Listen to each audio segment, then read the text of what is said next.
We're Christine and Kevin, and after 5 years of traveling in the US in an RV with our kids, Clara, Nathan, and baby Samantha, we're spending a few months traveling Europe. We've been visiting family in Germany and just made a trip out for the weekend to visit a national park. And today, we're checking out the famous Wartburg Castle.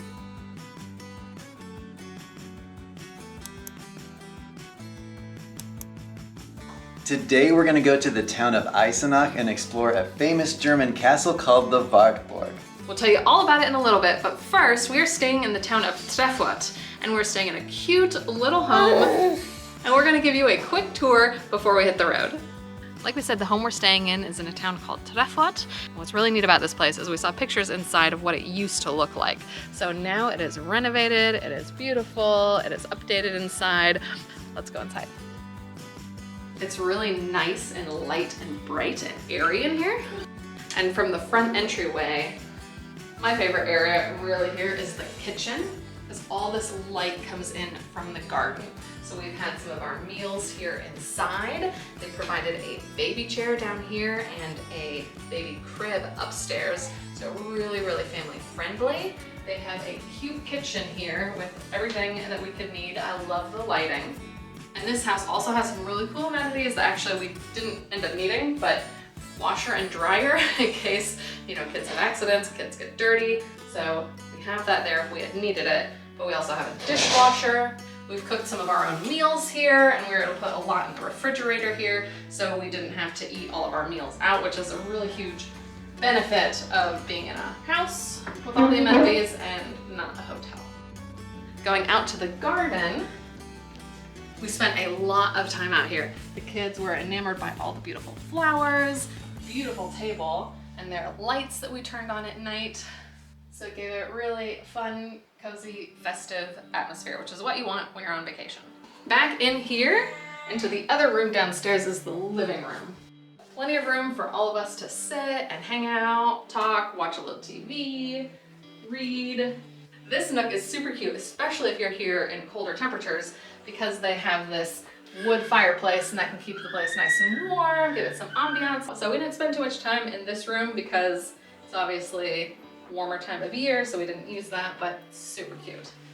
Another feature of a lot of the homes in Germany that have been renovated and restored is these touches like exposed wood beams. I love this. This light bulb here is also cool. We're like, what in the world? But there's a switch down on the wall and you can turn this on and it adds some nice ambiance too. All right, let's head upstairs. The upstairs is where all the bathrooms and the bedrooms are. In fact, there's so many here we did not need all of them. But here's the master. So this is where Kevin and I were staying.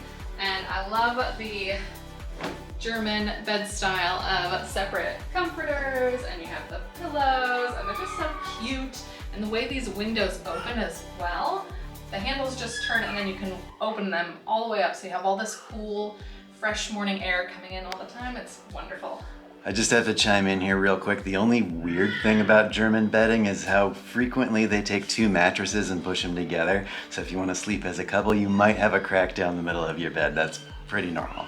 In Germany, typically you have your duvet covers that cover your bedding. So you can swap it out for lighter ones and heavier ones depending on the season. And then the pillow style is different as well. So you can see these are big and fluffy, often filled with down or synthetic down. And it takes a little bit of getting used to, but if you're wanting kind of more of the traditional type of pillow, you can always just fold it over. Into the kids' room. So they were right across from us here and they decided to share a room.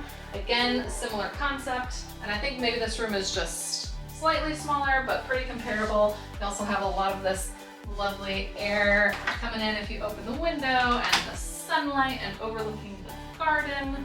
It's really beautiful. There's a lot to be said for hotels and places like that. But this is nice because then we can get away just our family. And the hosts always put such nice little touches everywhere. And I love when you go and sometimes there's like a welcome gift or just something to make it feel a little more homey. So they had a little card that said welcome and some chocolates. That's always extra bonus points in my book. Lastly, There's not one, but 2 bathrooms, so we decided to have one for the kids, and then over here, we have one for us. It's been a really nice place to stay, and it gives us really easy access to all the stuff we want to see in the national park and at the Wartburg. And Treffurt itself has a lot of dining options, a lot of sightseeing options. We're gonna head up to the castle that's above the town here at some point as well. And then there's a playground up on the hill behind here, and there is a spring right next to the house as well. So all sorts of amazing things to see. You can't go wrong.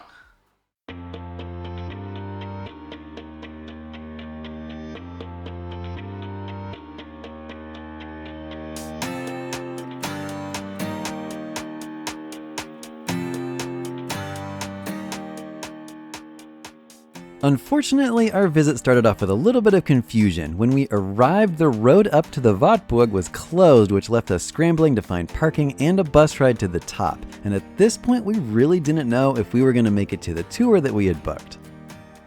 When we drove by, this road was closed.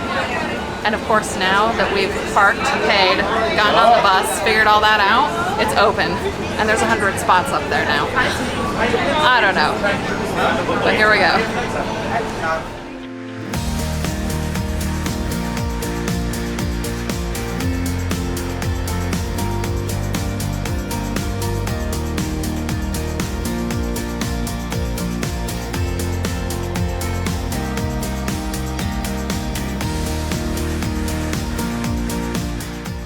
Normally we do pretty well with the planning stuff and all this, and Christine speaks really good German and I'm decent, but this was confusing. Yeah, he said we could cross.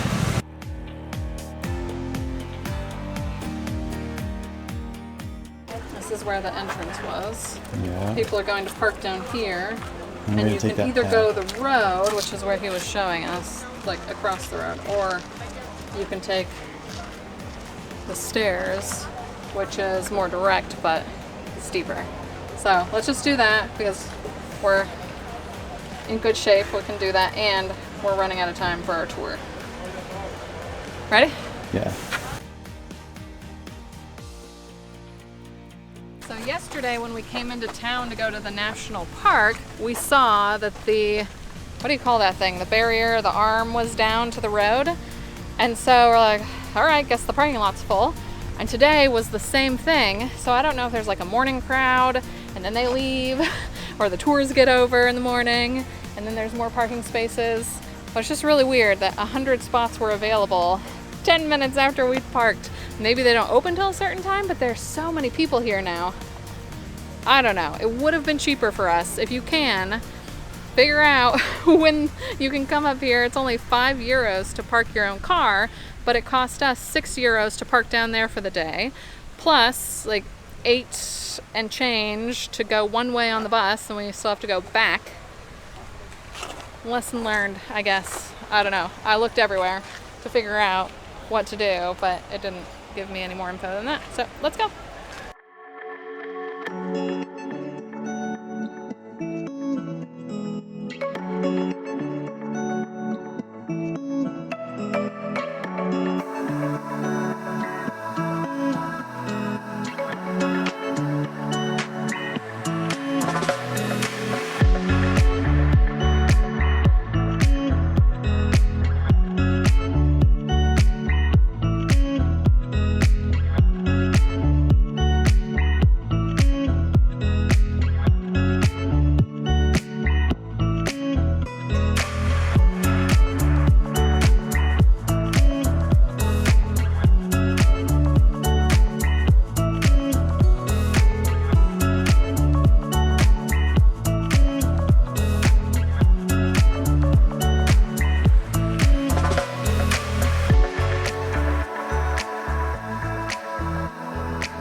They don't allow video inside the museum portion of the Wartburg, but we were able to take all the pictures we wanted. Our tour was in English and it cost us only $21.58 for our family of 5, but 2 of our 3 kids were also free.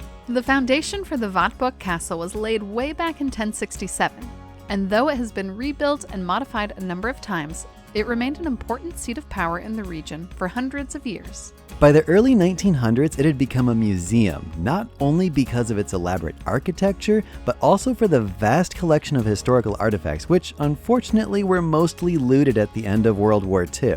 Nevertheless, Wartburg Castle is full of stunningly decorated rooms, and the tour guide does a wonderful job of explaining their history.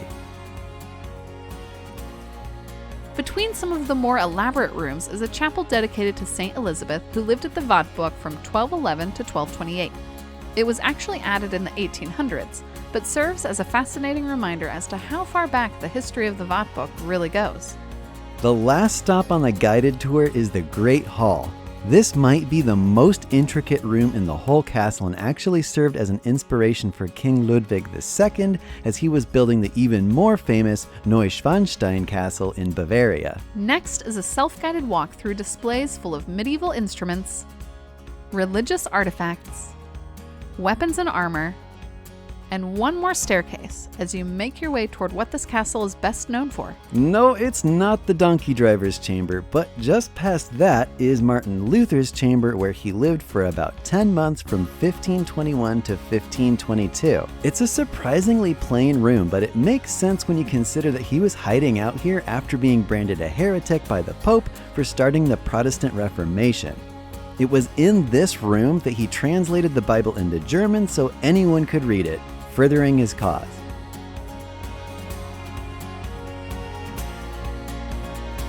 Naturally, the museum portion ends in a gift shop.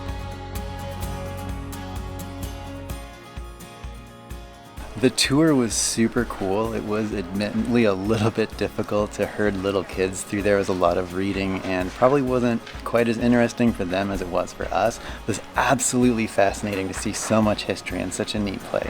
Yeah, the rooms were pretty and then just full of historical information and stories. So I learned quite a lot. And I think the kids at least enjoyed seeing some of the more ornate, sparkly rooms. And Baby was fascinated by some of them as well, which helped keep her entertained. The tour guide did a really good job as well, and it was a surprisingly busy tour for being in English, but I guess there's only one of those a day, so it's not surprising there was high demand. Next, we headed down to a restaurant that we could see from the gift shop window. Though timing-wise, we ended up between lunch and dinner hours and they didn't have their normal full menu. It was still really good. It's been another long, full day, super neat. I think I'm actually gonna run down myself and go pick up the car to save some money on the bus. So don't make the same mistake we did with the whole parking and bus situation. But it was worth it to find some way to come up here and to actually take a guided tour if you can, because it shows you so much more than you can see on your own just from the outside. And then also check the times that the different restaurants serve food, because we were in between that lunch and dinner rush. Yeah. So we've been fueled by coffee and cake and sugar today. So we're gonna go head back to our amazing house and make some dinner and just enjoy the rest of the weekend. See you all next time. Bye. Bye.